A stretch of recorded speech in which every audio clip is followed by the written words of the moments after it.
L'électronisme, l'analphabétisme dans notre ère numérique. Comment peut-on y remédier? Le monde est dynamique et évolue à un rythme effréné. À chaque fois, il faut toujours s'y adapter. À un moment, il fallait savoir signer parce que les hommes communiquaient par des signes. Puis vient l'écriture. Gutenberg a inventé l'imprimerie et a ainsi mis la connaissance à la portée de tout le monde.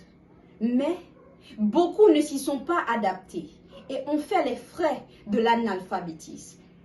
Puis, dans les années 1989, l'Internet. L'Internet est devenu la nouvelle écriture, la nouvelle forme de communication entre les hommes. Dès lors, il devient vital d'apprendre à communiquer via l'Internet.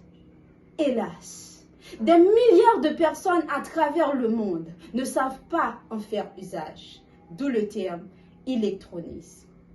Ce dernier se définit comme étant l'état d'une personne qui ne maîtrise pas les compétences nécessaires à l'utilisation et à la création des ressources numériques. De nos jours, tout peut se faire à travers l'Internet. La preuve, c'est que je suis à environ 10 291 km de l'Université Ségor et je participe à ce concours. Pour certains, réaliser des démarches administratives, travailler, communiquer, se révèle un véritable handicap. De même, dans un pays comme la France, selon l'INSEE, il touche 17% de la population.